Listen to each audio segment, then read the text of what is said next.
I have a little issue with this Yanmar 3TN75RJ engine, but I'll explain that later on in this video. So right now, I will share with you what I got done off camera on the John Deere 55. We'll head on over to that table. We'll have a good look at all the parts that still have to get mounted onto the John Deere 55. And then I can focus on the reassembly process of most of these parts. On the front end of this John Deere 55, I really didn't have to do much. It was in great condition. The front axle seems to be solid. The pivoting point is perfect. And even the hubs seem to be in good condition. So I have some wiring which goes all the way to the front. This will go over the engine and off to the fuel tank as well as the front headlights. So all this wiring will get hooked up to the engine later on in this video, and I will be also hooking up some of the other components towards the front. Now I'll share with you guys the middle portion of this tractor, and then we'll move on to the rear end. So most of the components in the middle of this tractor have been already tightened down. The battery tray as well. We also have this little heat shield right here for the battery tray. The muffler will be in this position on the engine, and they have this little heat shield. So that's already tight. I don't think it will be an issue if I take the engine and drop it in here, that I have to take this off, but it might be an issue. So there are actually only 2 bolts holding this all together, 2 right there.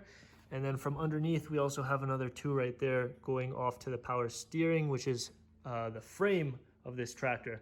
So if I have any issues dropping that in right there, I might just have to remove that. Towards the back of this tractor, you'll notice both fenders have been mounted back onto the tractor. I just recently came down here and I removed the strainer, which is on the transmission. So if you want to remove the strainer on the transmission, you just have to remove these 3 bolts and pull this little cap off. There's an O-ring that seals everything off, so you want to make sure that O-ring is in good condition and that your hose right here is in good condition. Obviously, you don't want this leaking because this is one of your lowest points on your tractor. These are the 2 hose clamps for that hose right there. The strainer is on this table right over here. As you will notice, this is a very fine mesh strainer, so you want to make sure this is still clean, and especially the inside, you really want to make sure everything is clean. There is an O-ring on this strainer, and there's also an O-ring on that cover plate right there. Besides mounting a bunch of panels, which I already removed before, I just put them back on. Everything has been cleaned up. The wiring has been checked, so everything is good to go. And now I'll show you guys the parts which are still on the table over there, and then we'll get to the assembly process. Over here on these 2 tables, I have a couple parts still laid out. Some are more functional than others. Over here, I just have a couple knobs.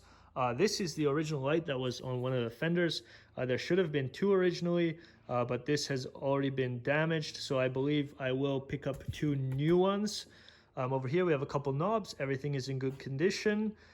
We have a couple cables, so one will be for our odometer, and over here we have a cable. This is for our throttle, and those are the cables. Over here we have the injectors. Over there we have our alternator. I did not mount that onto the engine just yet because I still have to get one more bolt, the bolt that holds the alternator bracket right here. And I also have to get a brand new belt. As you will notice, it's very cracked. This belt right here is 1/2 inch by 39 inches, just in case you want to pick one up yourself. Over here I still have the dipstick. I need an O-ring for the dipstick that did not come in the engine rebuild kit.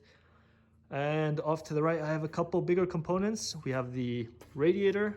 This has been flushed. Everything seems to be just fine, and it holds fluid, but we'll see once it heats up if that will still be the case.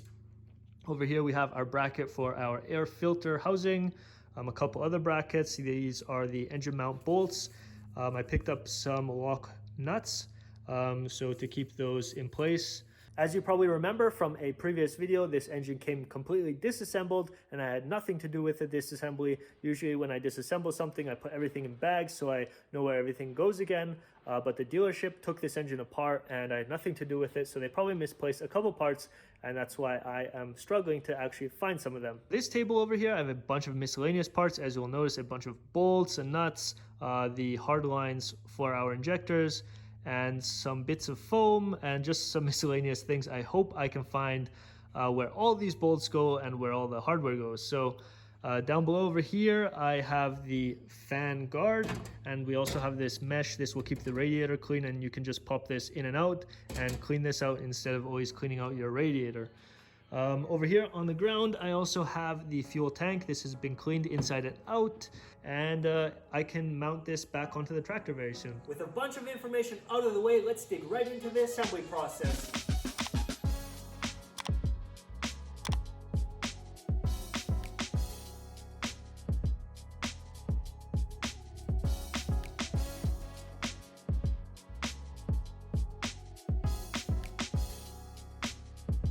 So I picked up the engine and I brought it close to the John Deere 855, but I noticed the battery tray is in the way. So I think it's just best for me to remove this, the heat shield, and this other plate down below.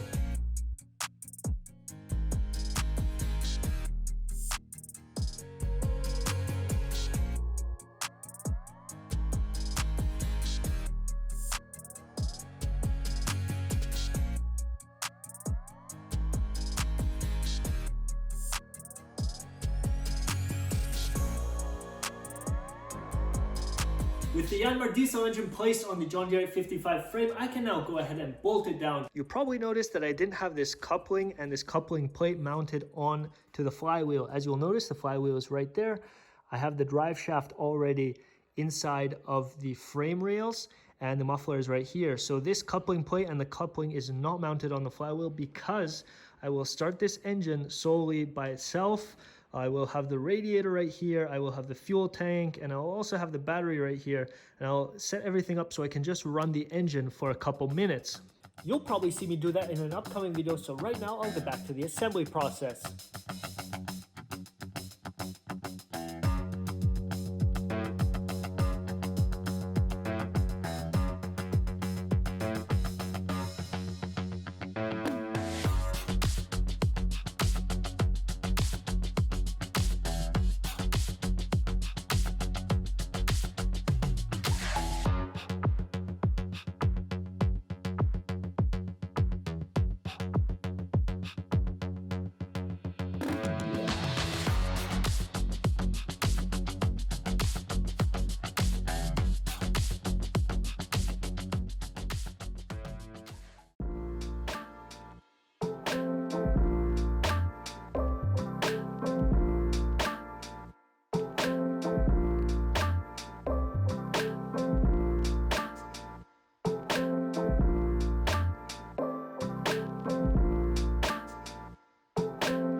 the beginning of this video, I mentioned that I have an issue with the Yanmar 3TN75RJ. There's no issue the way the engine sits right here, but I am missing some parts which will delay the assembly or even the initial startup of this engine. So when I was looking through the parts and I was testing them, I came to the conclusion that one of the injector nozzles was actually leaking. I did another pressure test on them, and then I just noticed a little bit of diesel fuel leaking on the tip. It wasn't much, but it was leaking a little bit, so I just decided to go ahead and order a new one. That will be coming in a couple days, and I cannot guarantee an update on this tractor in the next couple days, so I will be working on some other projects. Another part that was missing in this assembly was the injector bracket. This holds down the injector just like that, so it goes on top of the injector, and two studs are actually in the cylinder head, and then you just tighten up these two nuts. One of these brackets out of three was missing. I looked everywhere around the shop. Obviously the dealer took this apart, so I assume they misplaced it somewhere, or who knows, maybe it even fell out of the box somewhere. So I went ahead and purchased one of these. And one more thing that I also needed was this little plastic heat shield, which is crimped onto a flat washer. This is a machined washer, so it has a certain thickness. That will go right on the tip of the injector, just like that. So it will shield the outside diameter of the nozzle tip, and the washer itself will be placed on one half of the cylinder head, and the other half will touch on the injector itself. So once we go ahead and put that bracket on the top right here, we'll have to torque these two nuts down to spec, which are still on the cylinder head right now. And then this washer should touch on one side on the injector and the other side on the cylinder head. So this acts as a spacer, and it's really important to have the original size because you do not want to put the injector too deep in there or have it too far out, or else the spray pattern won't work properly. So that will be it for today's video. I hope you guys enjoyed it, and if you guys did, don't forget to hit that like button down below. It helps me out and also gives me feedback if I'm sharing quality content with you guys. If you guys have any questions, leave a comment down below and I'll get back to you as soon as I can. With that said, I'll see you guys in an upcoming video.